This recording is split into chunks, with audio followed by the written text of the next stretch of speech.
하도록 하겠는데요.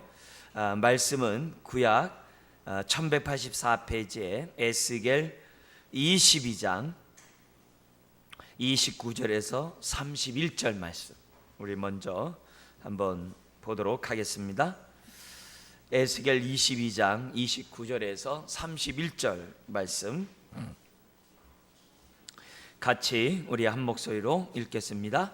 이 땅 백성은 포악하고 강탈을 일삼고 가난하고 궁핍한 자를 압제하고 나그네를 부당하게 학대하였으므로 이 땅을 위하여 성을 쌓으며 성 무너진 대를 막아서서 나로 하여금 멸하지 못하게 할 사람을 내가 그 가운데에서 찾다가 찾지 못하였으므로 내가 내 분노를 그들 위에 쏟으며 내 진노의 불로 멸하여 그들 행위대로 그들 머리에 보응하였느니라. 주 여호와의 말씀이니라. 아멘. 여러분, 하나님은 긍휼 베풀기 원하시잖아요. 사랑 베풀기를 원하시잖아요. 아멘. 그래서 독생자를 주시잖아요. 예수님 우리에게 주셨다는 자체가 하나님 우리들에게 긍휼 베풀기를 기뻐하시는 분이라는 걸 보여줘요. 용서함이 주께 있다 그랬어요. 사유하심이 주께 있다 했어요. 이게 하나님의 성품이에요. 은혜로우시며 노하기를 더디하시며 인자와 자비를 베푸시기를 원하시는 분이 하나님이에요. 근데 그런 하나님이 오늘 29절 31절을 보면 진노를 쏟아내세요. 진노를 쏟아내요. 근데 진노를 쏟아내시는데 우리 하나님의 마음이 뭐냐면 내가 이렇게 진노를 쏟아내는 것을 좀 막아주는 사람이 있으면 좋겠다. 이게. 네. 나는 긍휼을 베풀기 원하지만 도저히 목이 굳은 백성이라 이대로서는 안 돼서 하나님이 진노할 수밖에 없는데, 심판할 수밖에 없는데, 그래도 이런 상황이라 할지라도 누가 좀 내 진노를 막아서는 사람이 있으면 내가 이 진노를 내가 멈추기를 원한다. 그 얘기를 지금 하고 있는 거예요. 근데 막아서는 사람을 멸하려고 하는 백성 가운데 찾으려고 해도 찾을 수가 없다 그래요. 찾을 수가 없다. 하나님이 이스라엘 백성을, 세상을 심판하는 이유는 그 29절 때문에 그랬어요. 29절이 뭐예요? 이 땅 백성은 포악하고 강탈을 일삼고 가난하고 궁핍한 자를 압제하고 나그네를 부당하게 학대하였으므로 하나님이 어떻게 돼요? 못 참으시는 거예요. 그렇게 긍휼을 베풀기를 원하시는데 가난하고 궁핍한 자를 압제하고 나그네를 부당하게 학대하는 그 모습에 대해서는 하나님 못 참으시는 거예요. 그래서 가난하고 궁핍한 자에게 관심이 없고 무관심한 자들을 진노하려고 그들에게 포악과 강탈을 일삼는 자들만이 아니에요. 강 건너 불구경하듯이 무관심한 자들까지 다 포함한 거예요. 그래서 그런 자들을 하나님이 심판하려고 딱 했는데도 마음속에서 뭐냐면 하나님이 때리면 다 멸망하니까 하나님이 때리면 아주 혼쭐나게 때리시거든요. 원래 이렇게 유한 사람이 화나면 무섭잖아요. 하나님이 긍휼을 베푸다가 마지막에 이제는 뭐예요? 진노를 쏟을 상황이 딱 되는데 그 상황에서 뭐예요? 누가 나를 막아서는 자가 있으면 좋겠다, 이런 얘기예요. 근데 없다 이게. 한 구절 더 보겠습니다. 역대하 7장 역대하 7장 13절에서 14절 말씀이에요. 7장 13절 14절 말씀 같이 한번 읽겠습니다. 혹 내가 하늘을 닫고 비를 내리지 아니하거나 혹 메뚜기들에게 토산을 먹게 하거나 혹 전염병이 내 백성 가운데 유행하게 할 때 내 이름으로 일컫는 내 백성이 그들의 악한 길에서 떠나 스스로 낮추고 기도하여 내 얼굴을 찾으며 내가 하늘에서 듣고 그들의 죄를 사하고 그들의 땅을 고칠지라. 그죠? 그래서 그 다음 말 보세요. 이제 이곳에서 하는 기도에 내가 눈을 들고 귀를 기울이니 이는 내가 이미 이 성전을 택하고 거룩하게 하여 내 이름을 여기에 영원히 있게 하였습니다. 내 눈과 내 마음이 항상 여기에 있으리라. 여러분, 여기 보면 하나님이 불의를 행하고 압제를 행하고 이 세상에 하늘 문을 닫고 비를 내리지 않게 하고 메뚜기들이 막 창궐하게 하고 전염병이 막 나오게 하는 그런 벌을 내리는데, 그 상황에서도 거기 14절 다른 사람이 아니라 내 이름으로 일컫는 내 백성, 이게 중요해요. 여기서 내 이름으로 일컫는 내 백성이 누구예요? 하나님을 진노를 막아설 수 있는 사람이에요. 막아서잖아요. 그 백성이 기도하면 하나님이 어떻게 돼요? 이 모든 땅을 죄를 사할 뿐만 아니라 이 땅을 고치리라 그래요. 지금 우리 교회에서는 지금 금요일 새벽마다 지금 20년 동안 무슨 기도하고 있냐면은 공의와 도덕을 위해서 기도해요. 윤리를 위해 기도해요. 왜냐하면 공의와 도덕을 위해서 기도를 하는데 하나님 나라가 공의잖아요. 의잖아요. 의. 근데 세상이 너무 지금 불의하거든요. 너무 세상이 지금 불의하고 이 움직이는 꼴이 뭐예요? 하나님의 심판을 피할 길이 없어요. 내가 관심을 갖든 관심을 안 갖든 피할 길이 없어요. 피할 길이 없어요. 그 현실이에요. 그래서 하나님은 진노를 쏟으신다고. 그런데 이 진노가 지연되는 이유가 베드로후서 3장 때문에 그래요. 뭐예요? 오래 참으시는 하나님의 그 성품, 오늘 우리들에게 이 긍휼함을 계속 베풀기를 원하는 그 성품 때문에 지연되고 있어요. 근데 그 지연이 누구를 통해서 이루어지냐면은 여기 나와 있는 것처럼 하나님의 백성이라 일컫는 하나님의 자녀들의 그 기도를 통해 하나님이 진노를 지금 지연시키고 있는 거예요. 좁게는 여러분의 부모가 아니면 여러분의 가정에 여호와를 경외하는 사람들의 기도가 있기 때문에 여러분이 사는 거예요. 여러분의 자녀가 사는 거예요. 지금 이 세상이 하나님의 진노를 피할 수 없는 그런 세상인데 그나마 살 수 있는 건 뭐예요? 하나님의 백성이라 일컫는 하나님을 경외하는 자들이 있기 때문에 지금 세상이 그래도 돌아가는 거예요. 위태위태하면서 돌아가요.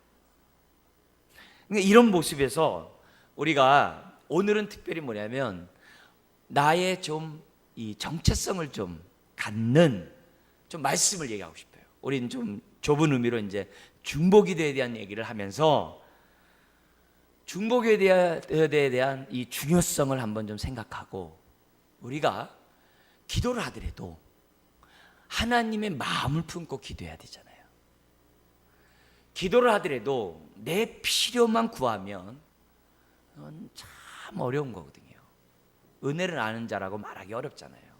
은혜를 아는 사람은 하나님의 마음을 알고 하나님의 뜻 가운데 기도하는 게 은혜를 아는 사람이잖아요. 은혜를 받자는 이유가 그거거든요. 은혜를 받으면 자기 필요를 위한 기도를 더 이상 하지 않거든요. 그 기도로 내 인생이 끝나지 않거든요. 그런 자기 필요를 기도하더라도 기도가 깊어지고 깊어질수록 하나님과 더욱더 친밀한 관계에 들어가면 들어갈수록 하나님의 마음을 헤아리고 하나님의 뜻대로 기도하게 돼 있어요. 그래서 은혜에 그래서 깊이 빠지자는 얘기가 그 얘기예요. 그냥 발목만 깔짝깔짝하고 은혜의 강물에서 무릎만 깔짝깔짝하면 그 기도가 하면서도 내가 힘들어. 기도하면서 영혼이 기뻐야 되고 기도하면서 영혼이 즐거워야 되는데 괴로워. 노동이야. 그건 은혜 가운데 한 기도가 아니잖아요. 기도를 하면 마음이 평안해야 되고 기도를 하면 기쁨이 있어야 되는 것이 은혜로 말미암는 기도죠. 근데 은혜 없이 기도하면 다 자기 필요만 기도한단 말이에요. 그거는 하나님이 오늘 저와 여러분들을 구원하고 은혜를 베푼 이유가 아니거든요. 그 목적이 아니거든. 그런 의미에서 오늘 다시 한번 내가 은혜를 받았다면은 은혜에 걸맞는 삶을 살자 이게. 그 가운데 하나가 오늘은 좁혀가지고 지금 기도에 대한 얘기를 하니까 중보 기도를 저와 여러분들이 다시 한번 인식하고 오늘 하나님이 나에게 왜 은혜를 주셨는가 다시 한번 좀 생각하고 재무장하는 시간을 가졌으면 좋겠어요. 자, 우리 들어가는 말을 우리 한번 잠깐 우리 베드로전서 2장 9절 한번 읽어볼까요? 하나님은 우리를 왕같은 제사장으로 부르셨습니다. 이거에 대해서 설교를 많이 들었죠. 하나님이 나를 부르셨는데 뭐로 부르느냐? 왕같은 제사장으로 부르셨대요. 제사장이 누구예요? 하나님의 마음을 백성들에게, 백성의 마음을 하나님께로 옮기는 사람이 제사장이에요. 오늘 예수를 믿는 그 어떤 사람도 예외 없이 다 뭐예요? 왕같은 제사장으로 부르셨다는 거예요. 그래서 왕같은 제사장으로 살라고 은혜를 주신 거예요. 그러면 저와 여러분들 드려요. 제사장답게 살아야 돼요. 출애굽기 19장에 출애굽한 이스라엘 백성을 시내산에서 모아놓고 언약식을 체결해요. 그러면서 하나님 말씀해요. 내가 너희를 왜 구원해서 이곳까지 인도하고 가나안 땅에 들어가게 하는 줄 아느냐? 너희를 제사장 나라로 만들기 위함이다. 그래요. 왜 교회를 세웠느냐? 제사장 나라를 만들려고 교회를 세웠대요. 교회를 세웠대요. 근데 이스라엘 백성이 하나님의 구원의 목적대로 안 살아요. 대표적인 게 요나 선지자잖아요. 나는 우리나라만 전도하겠어요 그러거든요. 저 니느웨 싫어요. 우리로 말하면 막 우리에게 아픔을 주는 나라들이에요. 주변의 강대국들 싫어요. 나 그들 왜 안 해요. 요나가 그랬단 말이에요. 자국주의에 빠져 있는 거예요. 거기에 대해서 우리 하나님이 책망하시죠. 니느웨조차도 멸망하기를 원치 않는 것이 하나님의 마음이거든요. 마찬가지예요. 하나님이 우리를 왜 제사장으로 부르느냐? 여러분의 가정을 심판하기를 원치 않아요. 우리가 사는 이 세상을 심판하기를 원치 않아요.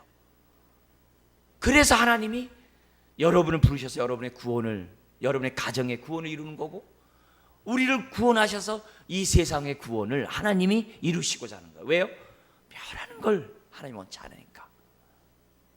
그래서 기본적으로 우리들이 은혜를 정말 좀 받고 정말 주르한 짓 속에 우리들이 빨리 자라가서 언제까지 기저귀 차고 있냐 이게. 언제까지 밥 떠먹어 주는 거 우리가 먹으면서 사네 이게. 내가 스스로 하나님이 나를 향한 하나님의 뜻이 뭔지 우리들이 분별하고 내 삶을 기꺼이 드리는 것이 중요하지 않냐 이게. 그 세상 거거든요. 우리는 던져진 존재이지만 그러나 하나님을 만난 다음부터는 우리의 인생이 뭐예요? 의미 있게 내 인생을 던져야 한다 이렇게 얘기해요. 세상에서 아주 멋있는 얘기를 해요. 근데 우리는 그냥 무의미하게 던져진 존재가 아니에요. 만세전부터 우리를 조성하고 우리를 만드시고 우리를 뭐예요? 오늘 여기 가운데 태어나서 지금까지 자라도록 하나님이 역사하셨다고 그래요. 우리 가운데 무의미하게 던져진 존재가 없다 이게. 근데 은혜를 받으면 내 삶을 하나님의 뜻에 내 인생을 던지게 돼 있다 이게. 그래서 은혜를 받아야 돼요. 그러나 은혜를 받기 전에는 어떻게 돼요? 오리무중이에요. 자기가 살고 싶은 대로 살고 세상 가치관으로 사는 거예요. 그냥 돈 많이 벌면 좋고 높은 지위에 올라가면 좋고 다 그렇게 사는 거예요 그냥. 그럼 같이 망하는 거죠. 그게 아니죠. 하나님은 그런 삶을 살아가는 자들에게 진노가 지금 쏟아지고 있으니까 막아서도록 하기 위해서 저와 여러분들을 구원하신 거거든요. 그리고 은혜를 베푸시는 거거든요. 왜요? 막아서라고. 진노를 좀 막아서라고 기도를 하고 있는 거예요. 목사인 저도 뭐예요? 여러분의 가정과 여러분의 인생을 위해서 막아서기 위해서 목회 사역을 하죠. 기도하죠. 맡겨놓은 약물이들 하나님 보호해 주세요. 인도해 주세요. 막아 주세요. 하나님 성령의 그 화영검으로 좀 막아 주세요. 하나님이 내가 너희의 불성곽이, 성곽인데 그냥 불성곽이라, 불성곽이 되어주겠다 그랬다고요. 하나님, 우리 성도들을 불성곽으로 막아주세요. 이리들이 틈타지 못하도록 막아주세요. 원수 사탄 마귀들이 틈타지 못하도록 막아주세요. 근데 함께 깨어서 기도하지 않고 그냥 눌러랄라 하고 있으면 그게 어느 때까지나, 그 성 안에 있어야 되는데 성 밖으로 나가는 거 어떻게 하겠냐 이게.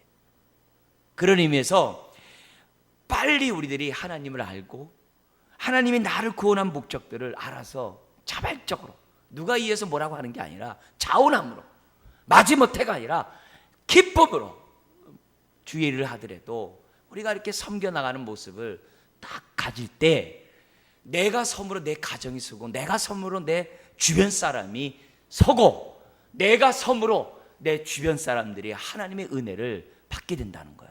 그래서 하나님 우리를 어떻게 돼요? 왕 같은 제사장으로 부르셨다 그래요. 이 구원의 목적이에요. 그게 구원의 목적이에요. 다음 보면요, 성경에 보면 중보기도에 대한 얘기를 많이 해요. 그래서 요즘은 중보기도라는 말이 이건 예수님에 관한 거기 때문에 우리가 합심기도로 말을 바꾸자 말해야 합니다만, 뉘앙스 그동안에 알고 있는 이미지 때문에 중보기도라는 단어를 계속 써요.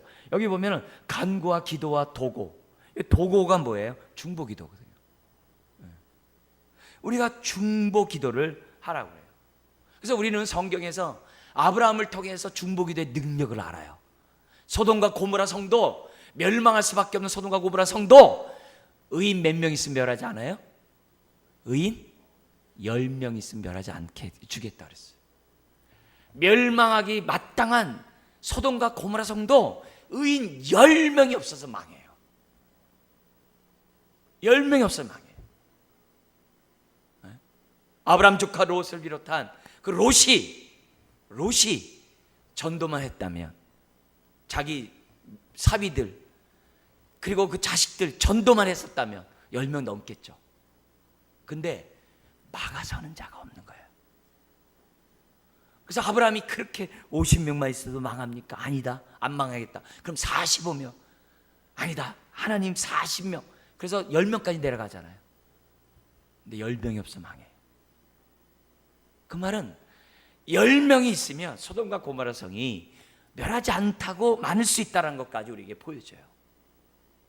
근데 성경에 보면은 아브라함 조카 롯은 그냥 의로운 마음만 상했지 아무런 그게 없어요. 부름에 합당한 삶을 못 살아요. 그냥 하나님 믿는 의로운 사람이에요. 그게 끝이에요. 그냥 좋은 사람이야. 그냥 의로운 사람이야. 세상 돌아가면 마음 아파할 사람이야. 그러나 소돔은 건지지 못해요. 그거는 아브라함 조카의 책임이거든요. 이미 아브라함은 두 손을 들고 막아서고자 하나님 앞에 부르짖었거든요. 끊임없이 부르짖었거든요. 근데 정작 그 기도를 하지만 그 소돔과 고모라 성에 멸망하는 그 속에는 부르짖는 자가 없거든요. 부르짖는 자가 없거든요. 어떻게 하겠어요? 여러분의 가정도 마찬가지예요. 열심히 기도해주고 열심히 저가하는데 부르짖지 않으면 피할 길이 없어요. 재난을 피할 길이 없다고. 그런 의미에서 저나 여러분들이 깨어 있어야 되고 하나님 앞에 부르짖어야만 한다는 거죠. 자, 그러면서 이사야 59장 15절 16절에 보면은 뭐가 나오냐면은 중재자가 없으면 하나님이 이상하게 생각해요. 이스라엘이 이렇게 피폐하고 멸망하고 이 어려움 가운데 있는데 좀 중재하는 사람이 없다고 이사야 선지자를 통해서도 얘기해요. 아까 제가 에스겔 읽어드렸죠. 아까 역대하도 읽어드렸죠. 근데 이사야에도 나와요. 이사야도 나와요. 아까 우리가 말한 그 에스겔 22장도 아까 봤던 그 부분이에요. 막아서는 자가 있기를 원하는데 없다는 거예요. 다음 보죠. 그래서 중보기도는 누가 하느냐, 이게 참 중요해요. 성경에 보면 예수님이 성전을 청결하기 위해서 탐욕으로 가득 찬 성전을 청소하셨어요. 그죠? 장사를 청소했다는 게 아니라 그 탐욕 가운데 있는 그들을 청소하셨어요. 왜요? 성전에서는 환전상이 필요하고 성전에서는 짐승 파는 사람들이 필요해요. 왜요? 멀리서 온 사람, 외국에서 온 사람이 돈을 바꿔야 될 거 아니에요. 저 멀리서 온 사람이 양을 갖고 올 수가 없잖아요. 외국에서 온 사람이 무슨 양 가지고 와요. 그래서 성전에서 사는 건 가능한 일이에요. 근데 문제는 뭐냐면 그걸 가지고 탐욕을 부리는 그 기득권자들에 대해서 하나님 바꿔버리거든요. 특별히 뭘 엎어졌어요? 가장 가난한 자들이 하나님 앞에 제사를 드리는 비둘기상을 엎어버리거든요. 양을 엎은 게 아니에요. 비둘기상을 엎어버렸다고. 왜요? 비둘기는 아주 정말 가난한 사람이 하나님 앞에 예배 드리러 와서 드리는 제물이 비둘기거든요. 근데 그걸 가지고 이문을 얻고 있으니 벼룩의 간을 빼먹죠. 그렇게 하고 있으니 하나님 어떻게 돼요? 그 예루살렘의 그 탐욕을 엎어버린 거거든요. 그러면서 주님 뭐라 그래요? 이곳은 하나님의 기도하는 만민을 위하여 기도하는 집이다 그랬다고. 그래서 그 성전의 기도에 만민을 위한 기도를 우리 주님이 회복하셨어요. 그러면 여기 중보기도는 누가 해야 되는 거예요? 오늘 우리들 마음에 이 땅에서 땅 따먹게 한 번 더 하려고 하는 그 탐욕스러운 마음을 가지면 중보기도자가 될 수 없어요. 중보기도가 되려면 우리 마음에 있는 이 탐욕을 죽여야 돼요. 움켜잡으려고 하는 그런 마음을 가지고는 남을 위해 기도할 수가 없어요. 막아설 수도 없어요. 그래서 우리가 성전을 청결하신 주님이 우리 안에 역사해야지만 우리 기도가 상달되는 거예요. 다른 거 아니에요. 그러면서 우리는 중보기도할 때 어떻게 해야 돼요? 원래 성전의 기능을 회복해야 돼요. 우리가 누구예요? 주님이 거하시는 성전 아닙니까? 아멘. 내가 성령의 전이잖아요. 내가 하나님의 전이잖아요. 그러면 이곳에서 뭐가 올라야 돼요? 중보기도의 등불이 올라야죠. 향단의 향이 올라가야죠. 예? 여러분 성소 안에 향단이 있잖아요. 그 향은 뭐예요? 성도의 기도라 그랬잖아요. 계시록에 성도의 기도가 향으로 올라가야 되죠. 근데 이스라엘 백성이 하나님 앞에 악을 행하면요, 향단의 그 향이 올라가지 않고 성전 안에 가득해서 거기서 제사 지내는 제사장이 죽어요. 여러분 내 기도가 나를 죽이면 안 되잖아요. 근데 자기 기도가 자기를 죽이는 기도가 있다니까요. 무슨 기도예요? 탐욕 속에 하는 기도는요, 자기를 죽여요. 자기를 죽여요. 하나님 앞에 상달되는 건 두말할 거, 상달지 못하면 두말할 거고 자기를 죽여요. 그러니까 우리가 중보기도를 하려면은 마음이 청결한 그런 마음을 갖는 가운데 기도해야 되고, 여러분의 가정을 위해서도 여러분의 마음이 청결할 때 여러분의 가정이 하나님의 은혜, 하나님의 긍휼함 속에 거할 수 있는 거죠. 아무 생각 없이 신앙생활하고 그냥 아무 목적 없이 신앙생활하고 그냥, 여러분 그 은혜를 헛되이 받는 거예요. 그 은혜를 헛되이 받는 거예요. 네? 다음 보죠. 그래서 우리가 이 중보기도의 능력에 대해서 우리가 보기를 원하는데요. 같이 한번 빨간 거 읽어볼까요? 사람이 일하면 사람이 일할 뿐이지만 사람이 기도하면 하나님이 일하시다. 우리 저 앞에 기록대에 붙여놔 있는 글귀죠. 그죠? 여기 보면 이사야 선지자가 41장에 무슨 얘기하냐면은 너 지렁이 같은 야곱아 그래요. 야곱에 대해서 어떻게 지렁이라는 비인격적인 언어를 썼겠어요. 그러니까 그만큼 이기적이고 욕심적이고 자기만 아는 아주 그런 모습이겠죠. 목이 곧은. 근데 여기 야곱은 이스라엘 말하거든요. 근데 하나님의 뜻이 뭐냐면 그 다음 말씀이 있어요. 같이 읽어볼까요? 내가 너로 이가 날카로운 새 타작 기계를 삼으리니. 하나님이 지렁이 같은 야곱, 자기만 아는 야곱, 자기 목이 곧아서 자기 유익만 구하는 그 야곱을 갖다가 뭘로 바꾼다는 거예요? 날카로운, 너로 하여금 이가 날카로운 새 타작 기계로 삼겠다 그래요. 이게 뭐예요? 우리가 하나님의 은혜를 받으면, 은혜를 깨달으면 그만큼 저와 여러분들이 어떻게 돼요? 능력 있는 하나님의 중보기도자가 된다는 거예요. 그만큼 능력 있는 사람이 된다는 것을 성경이 얘기를 해요. 여러분 우리나라에 1907년에 평양에 대부흥이 있었어요.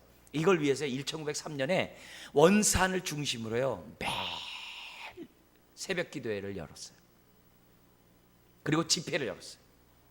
그리고 1907년에 평양의 부흥이 이 불이 임하기 위해서 어떻게 했냐면은 새벽 기도하고 아침 먹고 집에 가서 아침 먹고 와가지고 오전에 하나님 말씀 듣고 점심 먹고 와가지고 오후 내내 전도하고 저녁에 저녁 먹고 와가지고서 저녁 집회를 했어요.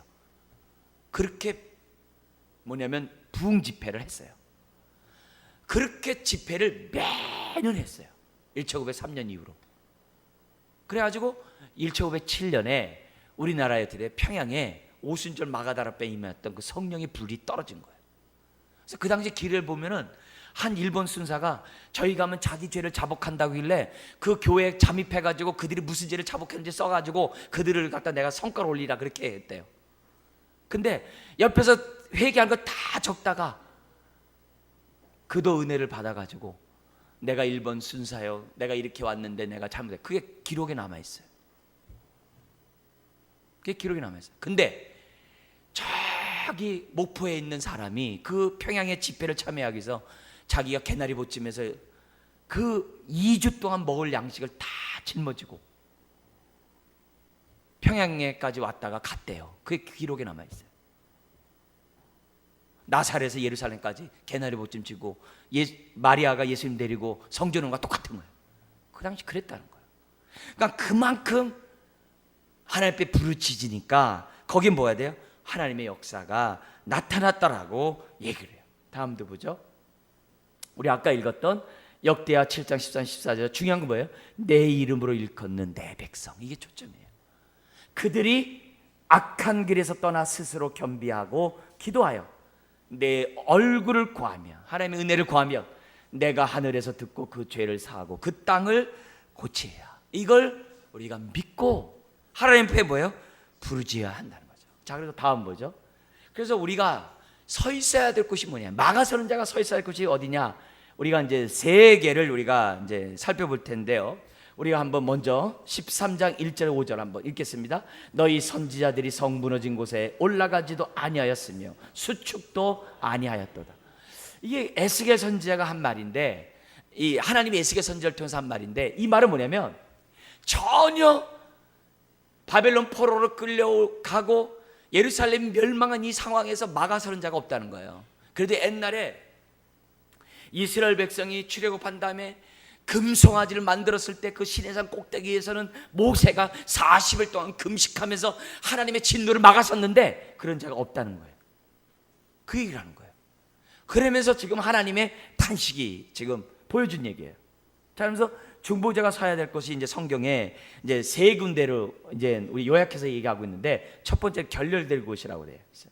같이 한번 우리 읽겠습니다. 그러므로 여호와께서 저희를 멸하리라 하셨으나 그 택하신 모세가 그 결렬된 중에서 그 앞에 서서 그 노를 돌이켜 멸하시지 않게 하였도다. 악을 행하는 사람들 앞에서 대신 기도해 주는 거예요. 이게 제사장의 역할이에요. 아무개 성도, 아무개 성도, 아무개 성도, 또 우리 집안에 누구 그가 하는 행동을 보니까 이건 싹시 너그래. 하나님의 진노를 피할 길이 없어요. 그 길로 자꾸 가. 그럴 때 부모가, 하나님을 경외하는 사람들이 뭐야 하는 거예요? 막아서는 거예요. 하나님, 금송아지를 만드는 그 죄를 용서하시고 모르니까 하나님 도와주시고 잘 지도할 테니 하나님 붙잡아 주세요. 진노를 멈춰주세요. 모세가 그렇게 했다 이게.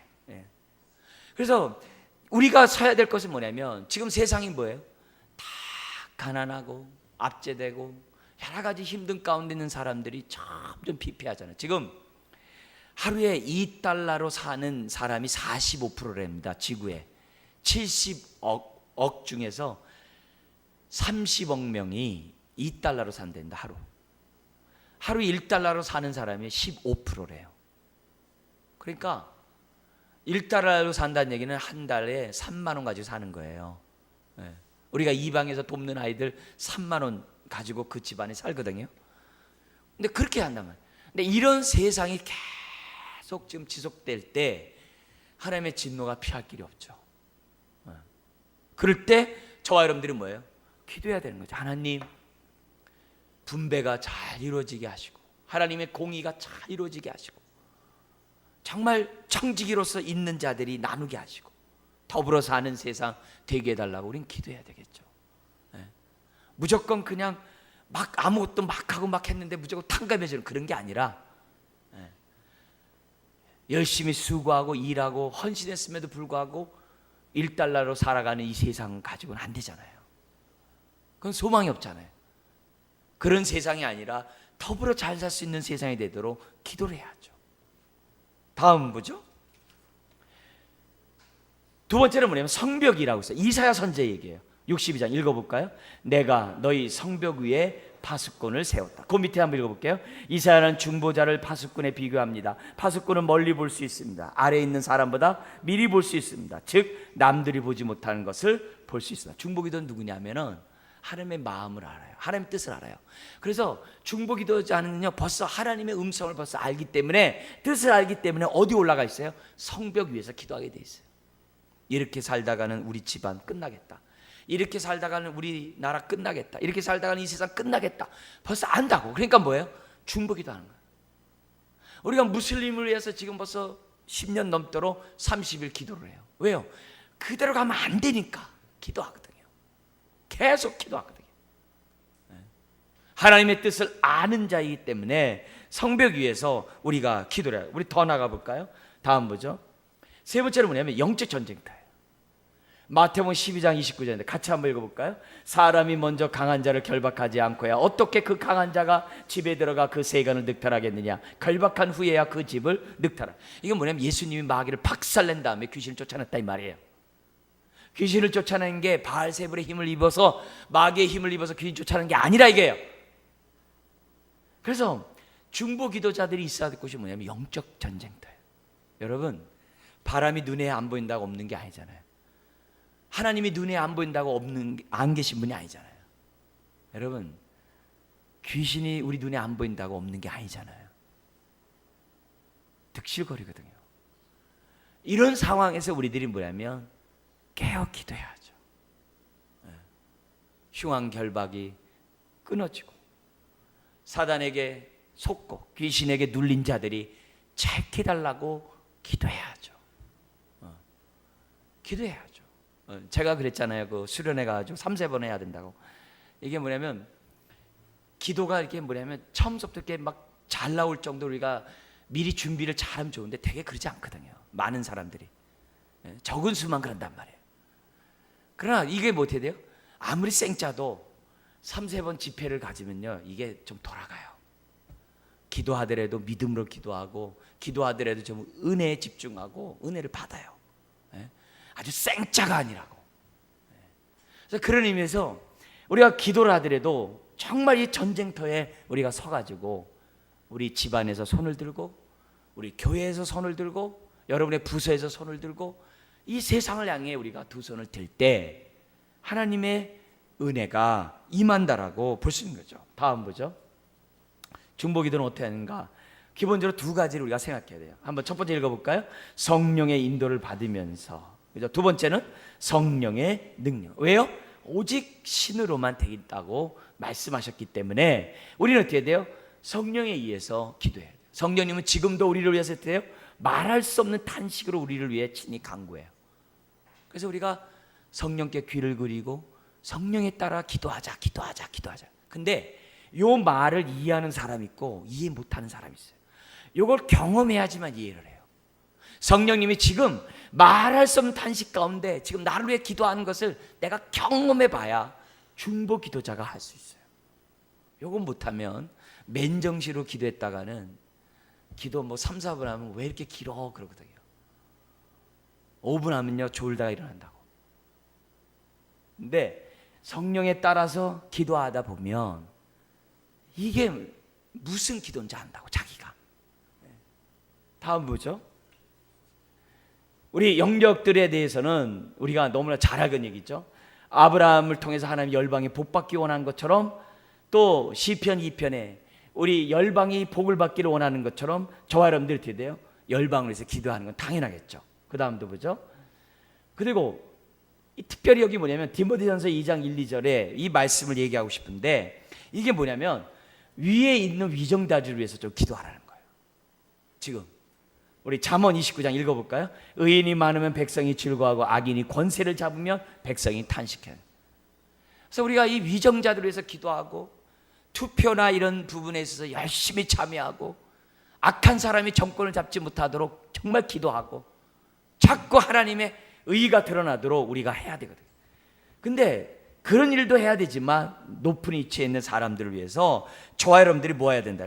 기도해야 돼요. 자, 근데 아까 얘기했지만 이 기도는 누구가 해야 하는 거예요? 하나님의 백성이라 일컫는 자들이 기도해야 돼요. 나라에 위기가 있어요. 국방의 위기가 있어요. 북한의 위협이 있어요. 무기에 있는 게 아니라 오늘 저와 여러분들의 기도에 달려있다 이 말이에요. 우리가 기도하면 국군이 이기는 거고 기도 안 하면 지는 거라 이게. 그만큼 뭐냐면 우리가 중보기도자로서의 사명을 저와 여러분들이 갖고 있어야 한다는 걸 얘기하죠. 다음 보죠. 세 번째는 뭐냐면 국가의 기본적인 요소들, 정치, 경제, 기본적인 요소들, 또 우리 교회가 지역사회에 빛을 발하도록 그 밖에 있는 거. 그러니까 큰 데서부터 이런 것들을 계속 기도해야 돼요. 두 손을 들고 기도하고 마음을 토함으로 기도하고. 자, 마지막 우리 효과적인 기도 보고 우리 마치도록 할게요. 우리 효과적인 기도를 위해서 한번 읽기만 한번 해보겠습니다. 첫 번째 시작. 회개하고 숨은 죄가 있는지 성령께 깨닫게 해달라고. 두 번째, 성령의 인도하심과 능력 없이는 기도할 수 없음을 인정하고. 세 번째, 나의 생각을 내려놓고 비우고. 네 번째, 성령이 온전히 주장하시도록. 다섯 번째, 이제부터 갖게 될 놀라운 기도 시간에 대하여 믿음으로 찬양하고. 그 다음 여섯 번째 시작. 방해하는 악한 영들을 강력하게 대적하고. 일곱 번째, 기대를 가지고 기다려.